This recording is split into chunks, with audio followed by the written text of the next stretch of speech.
everyone. I'm Charlotte. And I'm Dina. Welcome to the Grim Curriculum. We are late night recording today, too. It's like almost my bedtime. Honestly, we talk about how we're little old ladies secretly, or not so secretly as it happens. For the record, it's only 8:53 p.m., but that's just where we're at this point in our lives. But this is going to be you know what? I feel like closing this up and finishing this, the closure is going to be a good bedtime story. Yeah, and up where I am, it's been raining on and off for the last hour, so it's helped to cool things down a little bit today. It is still a little roasty toasty in this office, but that's okay. We're going to get through it. I'm excited. This is honestly one of my favorite true crime stories, and the reason for that's due to all the stuff we're going to talk about today. Like I mentioned last week, we don't normally get too deep into the forensics behind what gets our subjects caught, but today we're going to be getting into some really, really fascinating territory, and I'm stoked. Yeah, because also, I just thought of this. We cover a lot of old timey cases where there really wasn't forensics to speak of, you know? It's been one of my special interests for a long, long time. For a little while, just after I graduated high school, I actually really thought long and hard about going to university for forensics, but unfortunately, your girl ain't great at math, and one of the prerequisites for that is calculus. So, but anyway, all that to say is I'm very stoked to talk about all this today. Welcome to the third and final part of our series on the List family murders. We last left off with John leaving the List family home for the final time. Today we'll be talking about what he got up to during his almost 2 decades as a free man. We will also be following the absolutely amazing investigation that led to him finally being caught. And trust us, you guys, this is going to blow you away. So we last left off with John leaving the bodies of his wife, his children, and his mother behind in the ballroom of the List family mansion. And we will also remind you that before he left, he turned up the air conditioning and blasted classical music. I get the air conditioning. He wanted to make sure it would take as long as possible for the smell to be noticed, but why the classical music? Like, we saw last week just how dramatic he is, but to me, this is a bit much. Right? The classical music, the whole bit has me stumped, I have to say, because maybe on one hand he wanted people to think that there were still people living in the home, you know, like music is making noise, but if the music's blaring all hours of the night and day, surely that would draw more attention and someone would have noticed that something was off sooner. Well, he told everyone that they were gone. So then it doesn't make any It sense at doesn't make all. sense. Like, he did this for the drama. Which again circles back to me not believing his story about it being like a mercy killing. Like, it's just too much. He wanted every bit of this. There's no doubt about that to me. Oh, I 100% agree. John List left his car at the airport and would essentially vanish into thin air. And don't worry, we will get back to his little disappearing act in a little bit.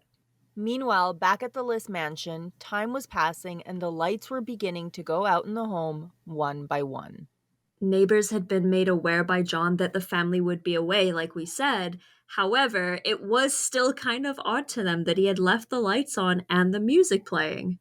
Someone else who noticed the absence of the List family was Patricia's drama teacher, Ed Iliano. Patricia trusted Ed, and she confided in him multiple times about the threats that her father had made towards her and the family. When she spoke to him about this, Ed didn't really take her seriously, but time was passing and there had been no word from the List family, and Patricia was missed. On December 7th, 29 days after the murders, Ed decided to stop by the List home and investigate for himself. When he arrived, he rang the doorbell, but there was no answer. So he began to poke and prod around the home, peering into every window he could find. This drew the attention of neighbors William and Shirley Cunnick. They were under the impression that the family was away, and they were worried that someone was attempted to take advantage of that and break into their home. They had called the police to report a suspicious character around the home. Before we get into this any further, I do want to just take a second and clarify something I think is important. There are like 5 different versions of this story. Oh. There is a version where Ed discovers the bodies, he breaks into the house and he goes in. There's another version where the police find them, but it's different. There's a lot of different versions. This one is the one that I felt was the most accurate based on the books that talk about it and based on court documents. Okay. So if anyone is curious about why we chose this story, That's why. To me, it seemed like this was the most believable one. Fair enough. When investigators arrived, they quickly agreed that the strange disappearance of the entire List family was pretty concerning. They decided that the best course of action would be to get into the house and see what was going on. They walked around the mansion until they found an unlocked window. They climbed in and were instantly surprised at how cold the house was. Remember, this was in early December. It was very strange to them that it was almost as cold in the house as it was outside. The sound of classical music rang through the intercom system that had been installed throughout the house. And take a second and picture that. This isn't like a radio or like a record player or anything like that. This is throughout the entire house. It is loud, classical. They described it as like they were in a church. That's such an eerie scene to be a part of. I'm sure Ed Iliano, Patricia's drama teacher, was like really going through things in his mind at this point because the poor man probably felt so fucking guilty Oh my that he, God. that he didn't get there in time. Oh my goodness. And then you're coming across this insane scene. The officers made their way throughout the house and into the dining room. As they went through the kitchen, they noticed dark stains on the floor and the walls. And they saw right away that it was obvious that someone had attempted to clean up the stains but wasn't able to. There was essentially dried blood smeared everywhere. They followed these stains into the ballroom. The closer they got, the more shocking the scene became. Then, of course, the smell hit them. And remember, dear listeners, by this point, all of the lights had burnt out. They can barely see where they're going. They just see more and more blood, and they're essentially just following the smell at this point. When they got into the ballroom, they noticed what they first thought was a large pile of clothing.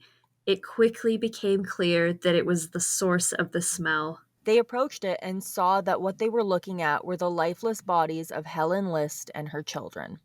They continued to investigate the home and soon found Alma List in the attic where John had left her. Investigators would later report that she still had an absolute look of horror on her face. And soon enough, an investigation was underway. Once the shock wore off, they realized that one member of the family was indeed missing, John List. He became the main suspect immediately. And they quickly confirmed their hunch when they entered John's office and found the letters that he had written, including a full-blown confession. This was not an area where crime was common, let alone murders like these. The community was shocked and everyone wanted John List caught and quickly. Something to imagine about this was the first murder in 8 years. Holy cow. So they've had nothing like this, and then all of a sudden it's a family annihilation. It's just occurred to me, if John hadn't left behind all the confession stuff, they may eventually have given up on him and thought maybe that someone that came to kill the family also like took him or killed him. He may not have stayed on the suspect list if he had just completely dropped off the face of the earth. He was in a lot of debt, right? So he Mhm. could have very easily faked it so that he owed someone money and they killed him. Yeah, 100%, because this was very much financially motivated. He Yeah. could have completely spun it a whole different way. That's very interesting, especially considering I think he thought he was pretty smart throughout all Mhm. this, but that seems like a very silly mistake to make. I think he wanted people to know it was him. That could very well be the case. Because he seems like the kind of person who wanted people to know why he did it. Like, he wanted his side of the story to be out. That's important enough to him. Oh, And man. he wanted them to know, this is why my family is dead. Goodbye. Wild. It just gets wilder and wilder the more you learn about this case. And it's gonna get even wilder. They had a hunch that John may try to run away to another part of the country, so they visited nearby airports, and it didn't take long until they found his abandoned car. It had a ticket on it dated November 10th, which gave them an idea on how much of a head start John had gotten. Upon further investigation, they found out that John List had taken his passport with him from the house, but he had not boarded a plane. And that was essentially it. They charged him in absentia, and he was indicted on 5 counts of murder and 1 count of fleeing a crime scene across state lines. John had no record or even history of violence. He wasn't exactly a seasoned criminal, and because of that, they expected him to turn himself in quite quickly once he realized how difficult life on the run was. John didn't think he would make it very long either. He thought he would last a few weeks or maybe a month before he got caught. They all could not have been more wrong. At this point, of course, the FBI had become involved, and a wanted poster was published and displayed at places they thought John might frequent. This included optometrists because John would often need new glasses due to his constantly lessening eyesight, as well as pharmacies because he would regularly purchase hemorrhoid cream. Just a little fun fact for you guys there. Another fun fact is they found out that he had a secret P.O. box, and guess what he was having sent to that P.O. box? Oh no. Porn. That's right. Porn. The high and mighty man of God, John List, was a huge fan of pornography. Of course he was, because if he was one thing and he was many things, basically all of them bad, but he was a fucking hypocrite. Yep. And oh, speaking of religion, Mm-hmm. this is kind of infuriating. They wanted to hang posters at Lutheran churches because they knew John would be looking for a new church, but they ended up not doing that because they didn't want to, and I quote, upset anyone. Oh my goodness. Unfortunately, as we know, John never turned himself in. The trail had long gone cold, and it looked like he had simply vanished. 9 months went by without anything significant happening regarding the case. That is until August 30th, 1972, 9 months after the murders. Firefighters were called to the former List family home, which had stood abandoned. And they arrived to see it engulfed in flames. The house could not be saved. The cause of the fire was deemed to be arson, but no one would ever be convicted, and this crime remains unsolved to this day. Now, do we think that this was John List coming back to deal with it, or do we think it was pure coincidence? I looked into this because I was curious, and apparently the house became kind of like a party area for kids. They Oh, would I like see. break in and like drink in the house. They couldn't like confirm that that was something that caused the house fire, Okay. but But it it's was, not out of the question kind of yeah, thing. but it was also like a known crime house. So someone just showing up and lighting it on fire because they didn't like what it was. I don't see that being so outlandish. I don't see John being an arsonist. Yeah, and I don't see after he managed to make it a month and then 2, I don't see him pushing his luck to return to the scene. I don't think so either. I don't know. What do you guys think? Let us know in the comments. We're Yeah. curious. So, what exactly was happening to John while all this was going on? Well, as far as he was concerned, John List was dead. He was ready to start living life under a new name, and thus John List became Bob Clark. For consistency's sake, we're going to continue calling him John. He chose the name Bob Clark because it was someone he claimed he was friends with in university. When the real Bob Clark was interviewed about this, he couldn't, for the life of him, remember anything about John. That's a pretty big burn, if you ask me. Well, frick, I wouldn't want to be associated with John either, so No. John found a trailer in Denver, Colorado, and rented it using a fake social security number. He got a job working as a night shift cook. That was a pretty big change from the life he was used to living with his family. And to me, it's interesting that he didn't want them living in a medium sized house to the point where he killed them over it, but he was okay with himself living in a trailer. Okay. I thought exactly the same thing. Like, you piece of shit, you couldn't have just walked away and done this without hurting anyone. By 1975, he really did begin to miss being a part of his local church community, so he did find a nearby Lutheran church and joined it under his fake name. He spent a large portion of his time volunteering to drive elderly members of the congregation around to wherever they needed, and he began to teach Sunday school again. Years passed, and John continued to live his life as Bob Clark. He began to work as an accountant once again. It's really interesting how we're gonna start seeing pieces of his old life just start to come back. Eventually, he met Dolores Miller. The two met at a singles function. And apparently, John really let loose during this function. He ditched his usual suit and tie for a pair of jeans and a button up shirt, with a few buttons left open for a little bit of extra pizzazz. Oh my god, can you imagine? I don't want to. Good point.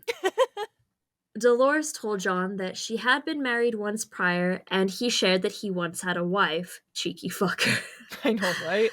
When she asked what happened to her, John simply told her that she died of cancer and left it at that. He didn't even tell her about any of his children. Apparently, she asked to see pictures, and he was like, "Oh, no, I don't have any."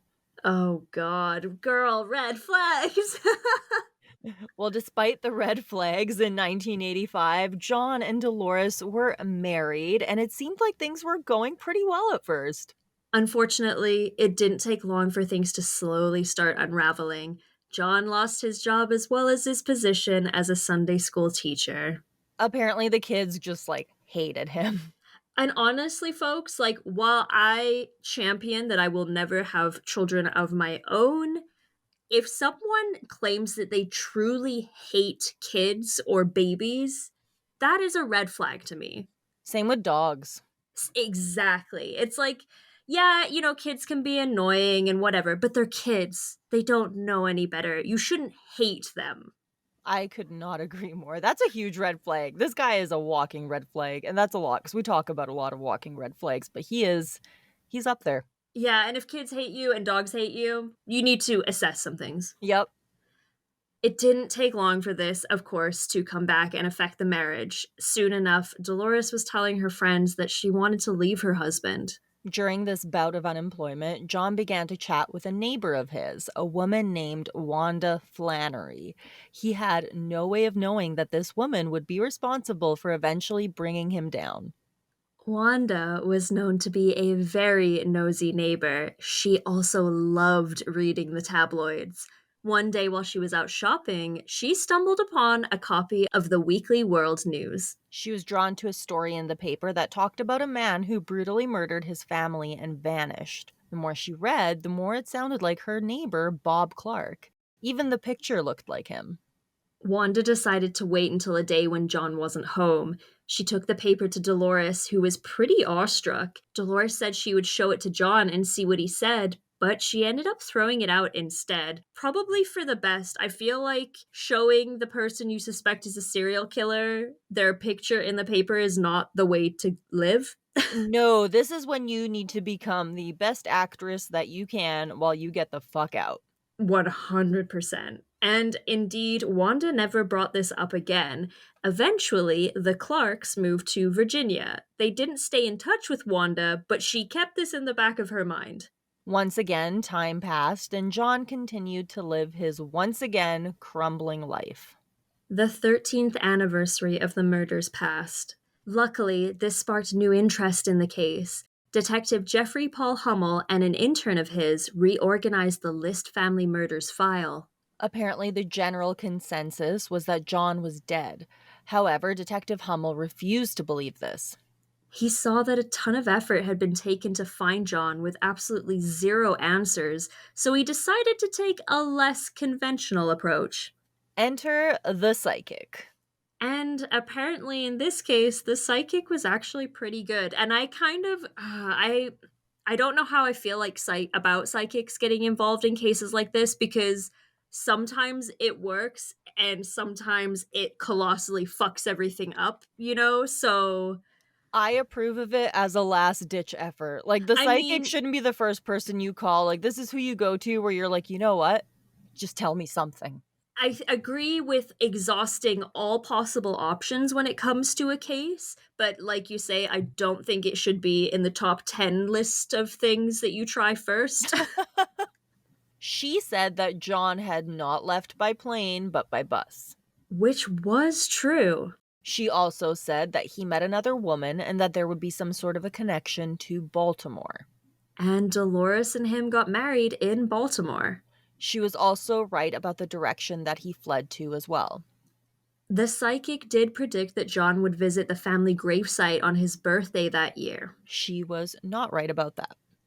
Despite all of this, no information surfaced and the case stayed cold. Eventually, Detective Hummel was transferred. However, he continued to keep tabs on the case. One day, he was watching the show America's Most Wanted. He spoke to some of his coworkers about it, and together they decided that they should approach them about doing an episode on John List. He also informed Captain Frank Maranka, who had taken over the case. When they approached the show, they were actually turned down at first. The case was substantially older than their usual stories. Could this case even be solved? And they had some legitimate concerns. For starters, they had no recent photos of John List.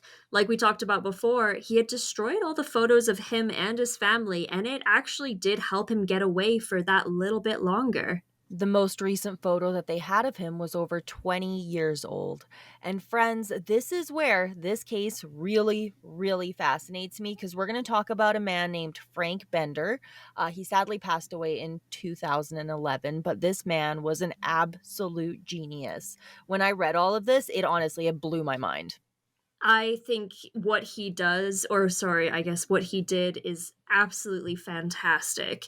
He was an expert in forensic sculpting. He worked as a reconstruction artist with the police, and he would often help identify everything from suspects who have aged to unidentified bodies. He could essentially take a skull and create what that person used to look like with an alarming amount of accuracy.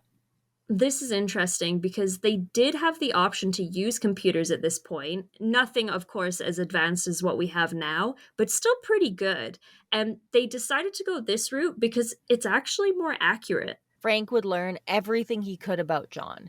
He even looked at a psych profile so he could more accurately predict how he would age. He even looked at a scar that John had behind his ear and spent time researching how that type of scar would age.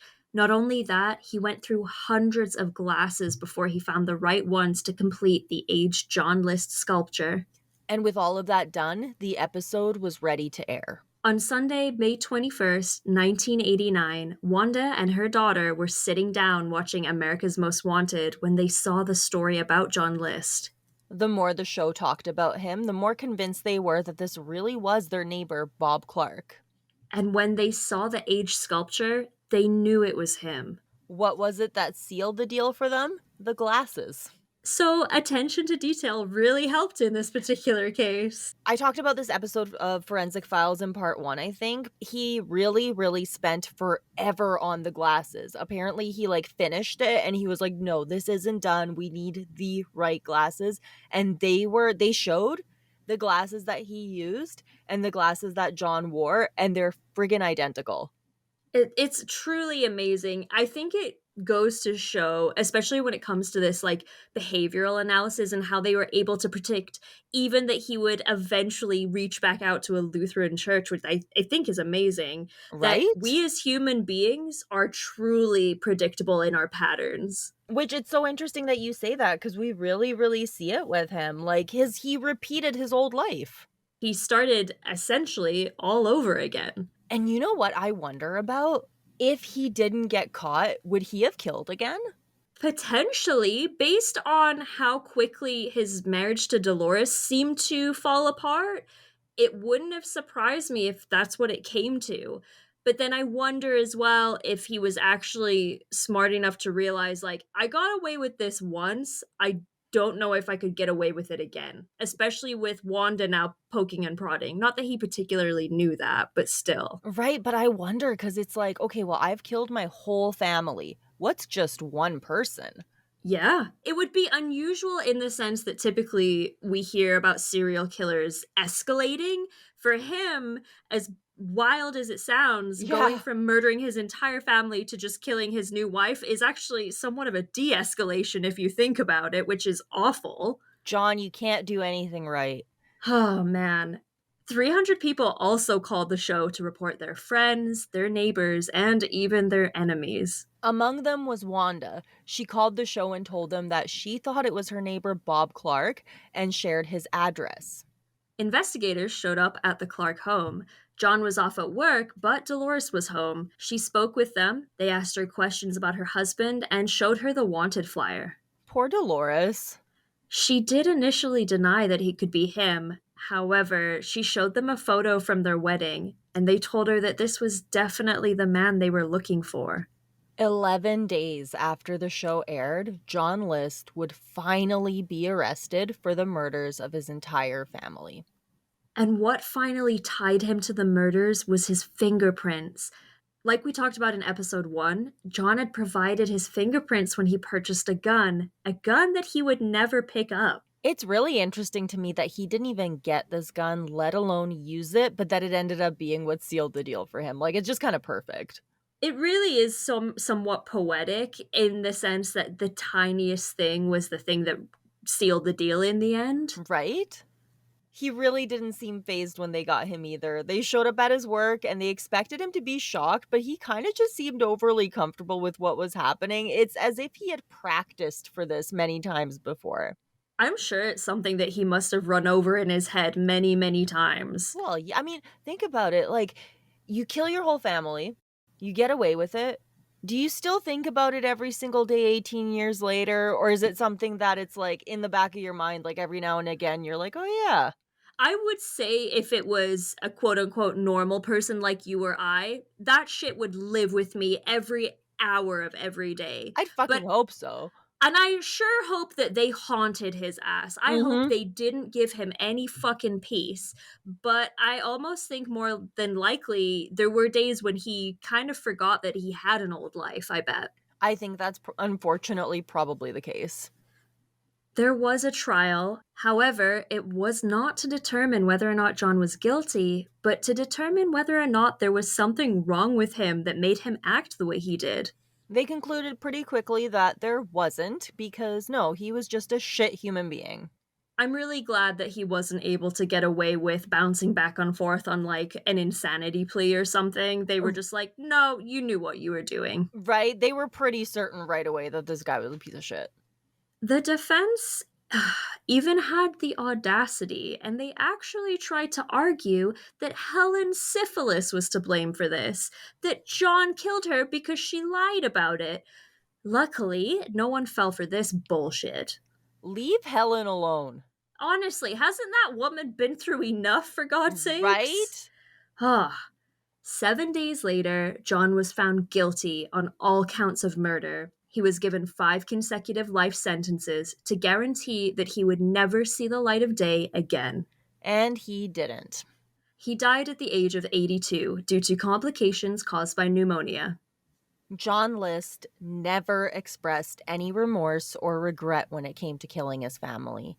He maintained until the day that he died that he did the right thing and that he would see his family again in heaven. Honestly, makes me kind of mad that there was no part of him that seemed to be remorseful about it. Because, like I said, I wanted them to haunt him, and it doesn't seem like they did because he was that delusional. I don't think that they did, unfortunately. I think in his mind, he did the right thing and he was okay with it. They talked about this in interviews with him later. They were like, hey, listen, if you are such a religious person, did you not violate one of the like biggest commandments of Literally, like, don't though. fucking kill people? Yeah. Hello? And right, and he was basically like, well, no, I understand that, but this was justified. He even like wanted to write a book about it before he died before he wrote it, luckily. But like, oh my god, That makes me really mad. he Oh, sucked. man. He really did. And that brings us to the end of our series on the List family murders. Oh, man. I mean, I think we just put our feelings out on the table there, but I'll let you know this man was a piece of trash. I wish he had suffered more towards the end, and I hope his family do indeed get the peace that they truly deserved, and he did not get any of that. I hope he hated jail, but I don't think he did. I think he was just comfortable with anything. Because it probably would have been a structured environment that has a hierarchy that he can understand, and he probably was established in that pecking order, so he probably loved it. I think so too. Unfortunately, there wasn't a lot of justice here. I mean, he got caught in the end, which I'm glad. I'm glad that he wasn't able to die a free man, that he did have to sit through a trial and he did get sentenced for what he did. And I would say 5 consecutive life sentences was more or less about as good as we're going to get out of that Yeah. one. But we're finally at the end, and so I guess now we'll go over the usual stuff. Yeah, as always, thank you all so much for supporting the podcast. We appreciate you all so much.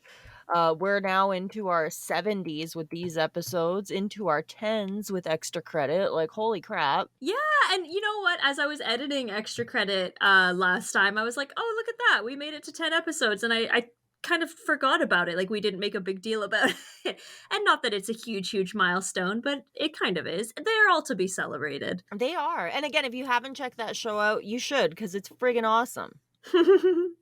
All right, you guys, it is that time of the week again. We are going to thank our wonderful, beautiful, glorious, grim VIPs and up. Thank you so, so much to Mayhem Mudkip, Kevin, Judy, Hillary, Brian, Atlantean Jedi, Lisa, and Bob. You are amazing, and we really, really appreciate you. Y'all, the cat's pajamas. Meow. Thank you all so much for listening. This has been The Grim Curriculum. Dina, did Mhm. you know that Australian echidnas blow snot bubbles to cool themselves down? It makes their beak close to 10 degrees cooler than the rest of their body. Bless them. And you should totally Google pictures of echidna snot bubbles because Hold it's on. adorable. I'm doing it right now. I'm saving. Keep this in the episode. I'm gonna. Okay. Oh my god, you guys Google this. Google this. Okay, bye. Bye!